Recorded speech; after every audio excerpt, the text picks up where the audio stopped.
Medigadda barrage కుంగిపోయిన విషయం మీ అందరికీ తెలుసు. కుంగిపోయిన తర్వాత కూడా ఏమీ జరగనట్టుగా గత ప్రభుత్వంలో ఉన్న పెద్దలు అసలు ఏమీ రిపేర్స్, రెక్టిఫికేషను, రెమెడియల్ మెజర్స్ ఏమీ మొదలుపెట్టలేదు.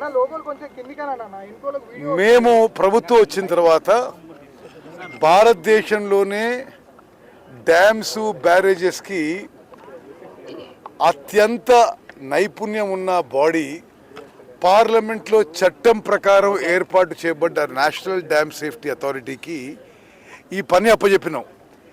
ఈ 3 బ్యారేజెస్ కూడా పరిశీలన చేయండి.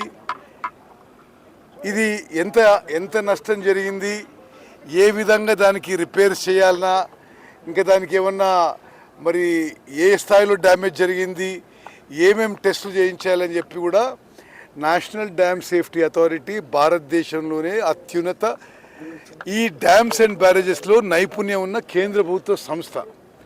వాళ్ళు ఒక ఇంటరిమ్ రిపోర్ట్ ఇవ్వడం జరిగింది.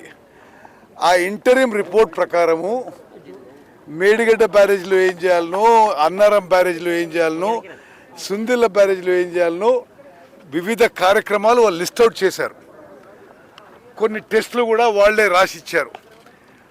ఎన్డిఎస్ఏ ఇచ్చిన ఇంటరిమ్ రిపోర్ట్ ప్రకారం ఈ 3 బ్యారేజీల రక్షణ కొరకు, పునరుద్ధరణ కొరకు ఈ 3 ఏజెన్సీల వాళ్ళకి పని అప్పచెప్పడం జరిగింది.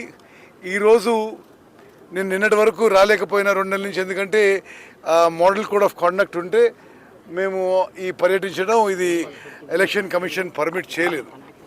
ఈరోజు మొదటి రోజు కోడ్ ఆఫ్ కాండక్ట్ అయింది. ఈ 3 బ్యారేజెస్ కూడా విజిట్ చేసి ఎన్డిఎస్ఏ చెప్పిన ఏదైతే ఇంటరిమ్ మెజర్స్ అవి యుద్ధ ప్రాతిపదిక పూర్తి చేయాలని చెప్పి ఇంజనీరింగ్ డిపార్ట్మెంట్ శాఖ అధికారులకి, కన్సర్న్ ఏజెన్సీస్ కూడా చెప్పడం జరుగుతుంది. Thank you very much. For more videos like this, subscribe Big TV channel.